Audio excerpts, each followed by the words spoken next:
Everyone, this is Tim from YourSixTech. Today in this video, I'm going to show you how to fix the corrupted data on your PlayStation 4. So if you are trying to play a game and you can't, well, what you want to do is hold down the PlayStation button and then open up the quick menu and then go to power and turn off your PlayStation 4. Don't go to enter rest mode, go to turn off PS4. We want to launch our PlayStation into the safe mode menu. Now plug in your PlayStation 4 controller with a USB cord like this and wait for your PS4 to completely turn off. Now with your PlayStation 4 completely turned off, hold down the power button, you will hear one beep.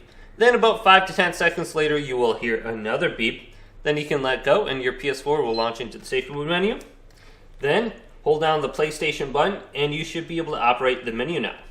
So you will need this plugged in, otherwise you won't be able to operate the menu. Then go on down to option number 5, rebuild database. It says it will take a few hours, but my experience will only take about 5 minutes. So if you are having any kind of corrupted issues with your hard drive, this should go ahead and fix it. Now it's going to restart and then bring you to a screen where it's going to give you an estimated amount of time, but it should only take about 5 minutes to do this. Now if you are worried about losing progress in your game, what you want to do is go up to the settings right here and select this, and then go on down to where it says application save data management right here. Then what we could do is go to save data in system storage, the data on the PlayStation 4, and we can select this and we can go to delete, and we can find any of the data that's corrupted in our game. So it says please wait, and it may take about 15 seconds to load. So let's go to Sonic Mania. I was playing this game earlier, so I can go to my save progress in the game. I can select delete right here and delete it off my PlayStation 4 completely, and it's gone. So find the corrupted data, delete it.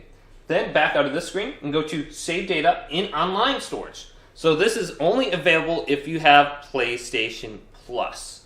So if you are not a PlayStation Plus subscriber, you may not have access to the online saves. So we can go to this, and then we can go to Download from the cloud storage to the PlayStation 4, the top option.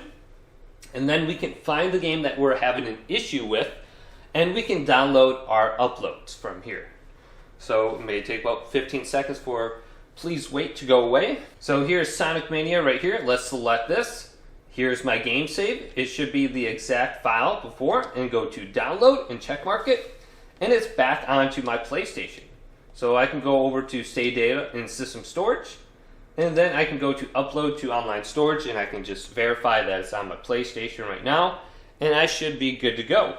None of my progress should be lost, so I can see Sonic Mania right here, the date, the time, etc. of the last time I played. But if this corrupted data didn't get fixed by rebuilding the database, go to this section and you should be good to go. Hopefully this video did help you out. If it did, leave it a big thumbs up and subscribe to my channel down below for more tech videos coming up next on YourSixTech.